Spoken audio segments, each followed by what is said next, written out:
After saying goodbye to my parents, we headed back over the Dune Road, picked up some supplies in Nossob, then set up camp at Polentswa. Okay, so Robert set up his home office with a view. Polentswa campsite overlooks the fossil river of the same name, which was a tributary to the Nossob River. This beautiful campsite is still on the Botswana side of the park, but there are few tracks in the area, so we did most of our game drives on the South African side. There was a lot of lion activity in the area, so we opted to sleep in the vehicle while we were here. It was not terribly comfortable, but when you are sufficiently exhausted, you can sleep anywhere. What's your plan? How are you going to do this? Because you've got a steering wheel in your way. Are you recording me? You dirty bastard. Lots of space. Very comfortable. Hi, Andy. Hi, Robbie. Sleep tight. Sleep tight, buddy.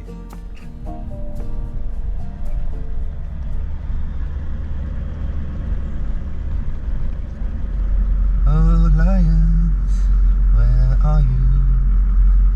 I want to see you in the morning light.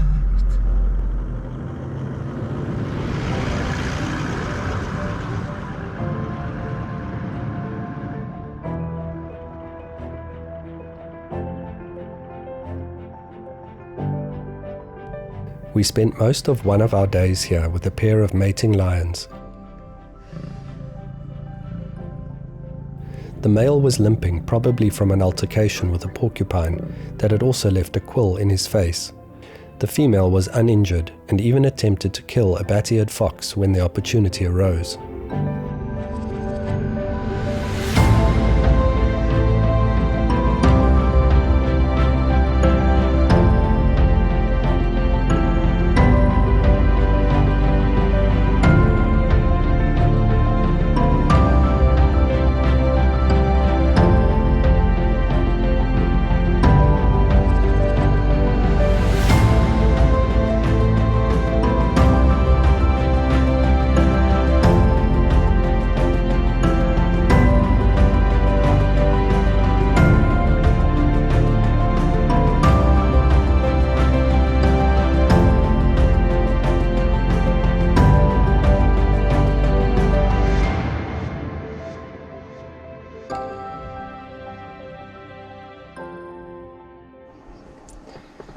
This is Rob filming in line with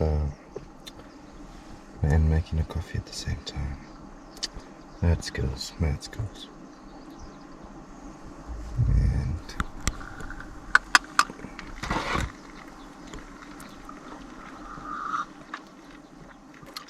so good. So good. So good.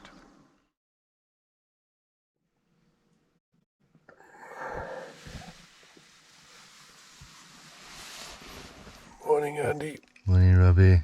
Did you sleep well? Like a bomb. Nice. I had animals last night, eh? I didn't hear anything. Ready for a coffee? Oh yeah, thank you. Chilly, Andy. Just a tad, but I'm cool, Right, just went down to 0. From Polentswa, we decided to try the Ayob River side of the park, so we crossed over to stay at Kgalagadi tented camp for a couple of nights. Giraffes were reintroduced to this area in 1998, and their population has grown well since then.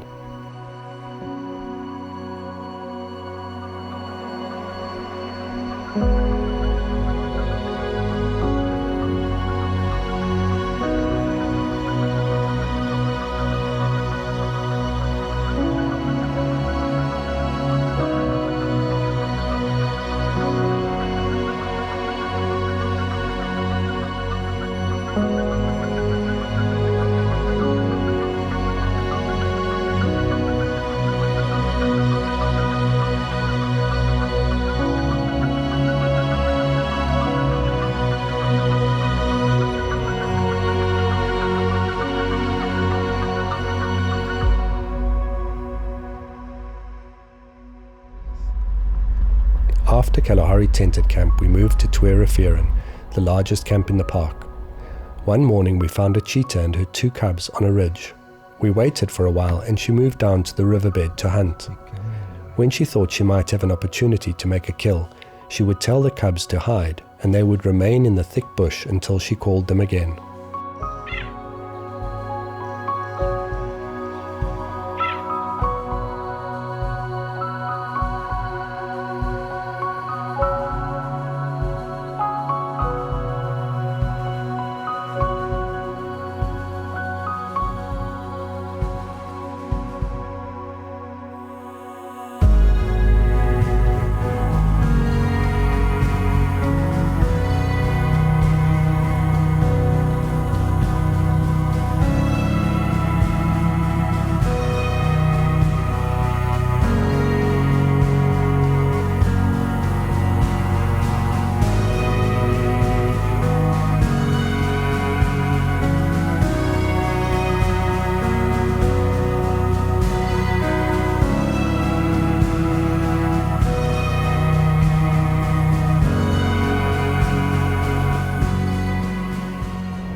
We followed them for a while, but I was running out of media, so we had to stop at a picnic site to offload for a few hours. So we just started a picnic spot and Rob's uploading some media. And we shot quite a bit this morning. And he's taking a nap because he's lazy. Alright, I'm going to quickly show you what's been added to my vehicle since the Central Kalahari trip. Not an awful lot, but I have put a nice shelf up in front of the front seats with charging ports for phones and GPSs and things, and space for sunglasses and whatever else I need to put up there.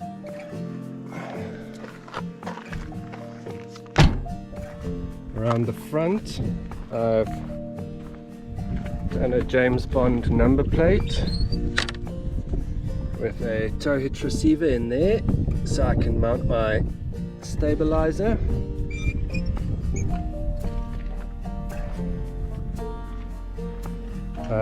Currently I'm shooting on this trip, I'm testing out the Blackmagic Ursa Mini Pro 12K, which is working very nicely. Boot time is fantastic, internal NDs are fantastic. Record buttons are a bit hard to find if you aren't looking at them. I'd prefer some bigger buttons, and not having pre-record is a real problem for this sort of work. I'm shooting on a Canon 200 to 400 millimeter lens with a built-in 1.4 times teleconverter. Now I'm still using the same vehicle mount.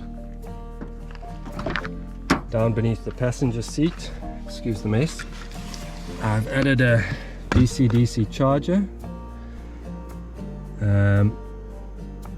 over there in front of my inverter, and that is so that I can effectively charge my new lithium, it's 108 amp hour lithium battery in the back here, which has been working fantastically.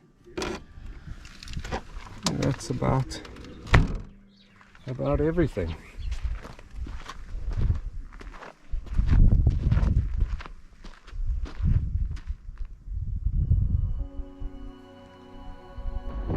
We returned to the Cheetah later that afternoon to find her stalking a springbuck.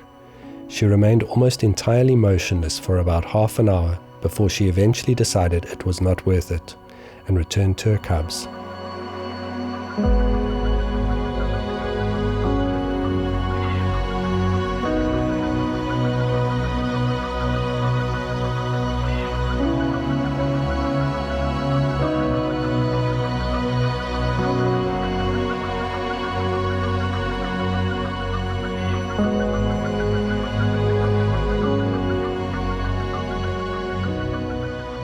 Unfortunately, the time had come for us to leave the Kgalagadi Transfrontier Park, so we signed out at reception, reinflated the tires, disengaged the hubs, and started the long journey home.